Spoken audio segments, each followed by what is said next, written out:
night in Dallas. That's a huge game. Vikings and Cowboys and Big D on Sunday Night Football tonight. And that game at the same time, or I should say on the same day, that the Raiders visit the Eagles in the early window today. We put those together because obviously the top of the NFC East is still to be decided. And it's really candidly, that's the Eagles' fault. They've lost 3 straight, including Monday night against the Chargers. Jalen Hurts has not been the same quarterback since the bye. In his first 8 games this year, he was 15 touchdowns and 1 pick. Over the last 5, he has more interceptions than touchdowns with a QBR that's nearly been cut in half. The drama continues for the defending Super Bowl champs. For me, we lost the game, and I didn't play well enough to help us win the game. You can't just point a finger. All of us have our hand in that pot. Definitely stings. I see a junior high offense. We're in December. How do we not have an identity on that side of the ball? Ball came out as he was tackled by Clark of the Cowboys on the football. Tush push time. Bears are taking it away. I mean, this has been really a poor job by the Eagles. Hurts pulls it, throws, intercepted, game over. Sometimes there's a coaching point that you reiterate. Is there a possibility we can make a change at the quarterback spot? No, I think that's ridiculous. I know every time I go out in that field with Jalen Hurts as our quarterback, we have a chance to win the game. Look, it's been the topic on all the talk shows this week. This Eagles offense, is it the coaching? Is it the quarterback? Alex, you're our quarterback. What are you seeing right now from an offense that just looks lost?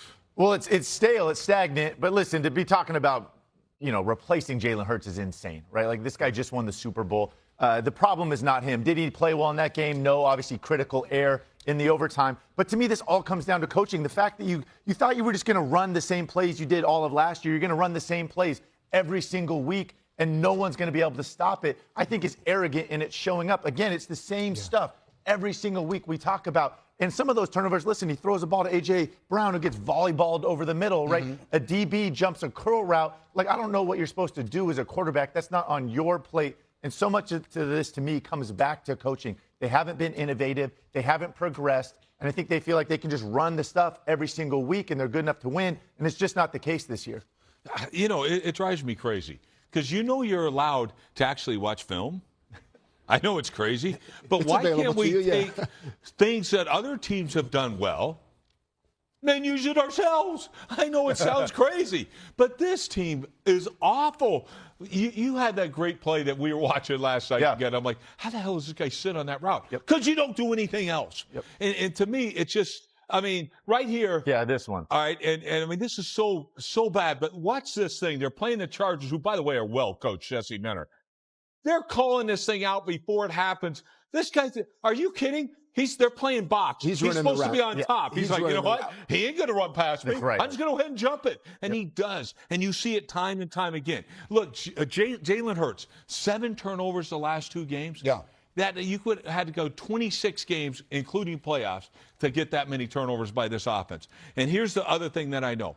They have got to get out of all this shotgun stuff. What's wrong with your running game? All of this. Look, this time, by alignments, 338 snaps in shotgun, 16 in pistol. Pistol means he's in shotgun, but the tailback's behind him.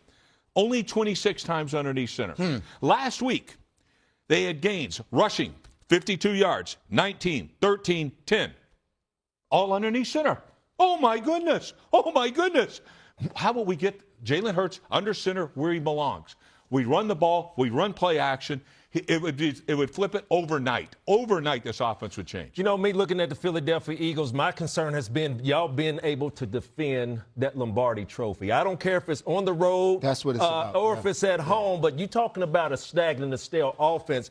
Coaching, I think, is a problem in Philadelphia along with the players. It's A.J. Brown 1 week, but last week I saw a guy in Jalen Hurts. When you sit up here and talk about Jalen Hurts and his Super Bowl performance, yes, Jalen Hurts in his last Super Bowl performance has been a top 5 quarterback in the National Football League. But that play y'all showed, this is the two series before. Jalen Hurts is looking to his right. There's A.J. Brown sitting right over the ball. Well, Alex, when you're flushed to the left, what do you want your receiver to do? Work left with trust me. Okay, well, there wasn't a problem with A.J. Brown getting the ball right there. Okay, so the eye in the sky doesn't lie. So one thing about it, the Philadelphia Eagles said, well, we have A.J. Brown open. Let's throw him the ball. Well, the Chargers make money too, Rex Ryan. They dropped the defensive tackle out. Jalen Hurts stared the guy down. Y'all just put up the play with the cornerback running the route for Devontae Smith. Guys, I just showed y'all 2 series before that play. So you talking about a stagnant offense.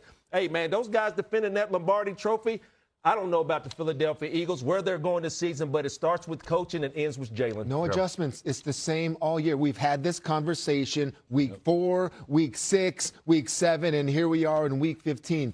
Sirianni has got to wake up because I know he has faith in his players, but I think it's borderline blind faith.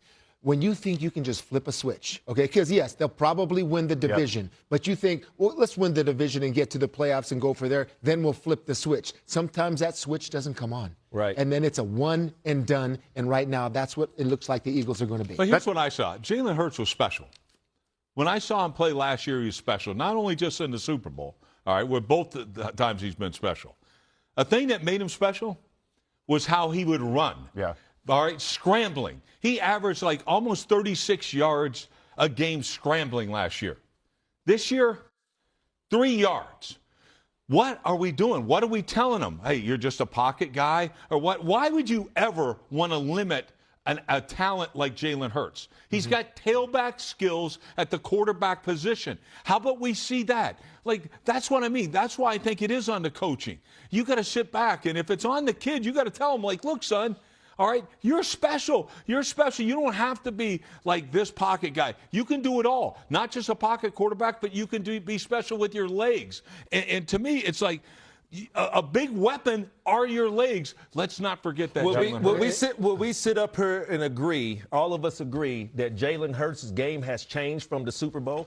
As far as what you're talking about, his game has changed. Rex, to your point, I would like to see some more design runs coming for a guy like Jalen Hurts, because one thing that hurt defenses, you have Saquon Barkley and your quarterback around there running the ball. I don't know if we'll see it today, but I think that how about scrambling? Why isn't he scrambling, Alex? We'll see if they do it. Listen, he really turned it on the end of last year, especially through the playoffs. It's really a part of the reason they were able to hoist the Lombardi. It's December now, right? Getting to crunch time. They obviously have a pretty favorable schedule here going forward to win the division, but they got to take care of business. And it would be it would be out of character for Nick Sirianni to all of a sudden to change. He just hasn't. This guy is so risk adverse, right? It's methodical the way he goes about it. It'll be interesting to see if he can make any adjustments. And it's almost a problem that they're playing lesser opponents, like the Raiders today, because it'll make it look like there are no problems. If they go out there and win the game and do the same old thing, they have to coach beyond what they see. They're going to be successful today, sure, offensively. And are things fixed? Absolutely not. That's what Sirianni has to know after they win today. Well, to Teddy's point, 3 of their final 4 games are against 2 teams that are playing about as badly as any in the entire league. You see on the right there is the remaining schedule for the Eagles. They have the Raiders and they have the Commanders twice. If the Cowboys win out, and that's an if, there's certainly no certainty in that, then the Eagles would have to lose 2 of the games that you see on the right side of your screen. Figure at Buffalo is a losable game. It feels like the Eagles' division to win, but the Cowboys still feel as though they have a chance. Meantime, at ESPN, we just completed V Week, where we honor the legacy of the legendary coach Jim Valvano by raising millions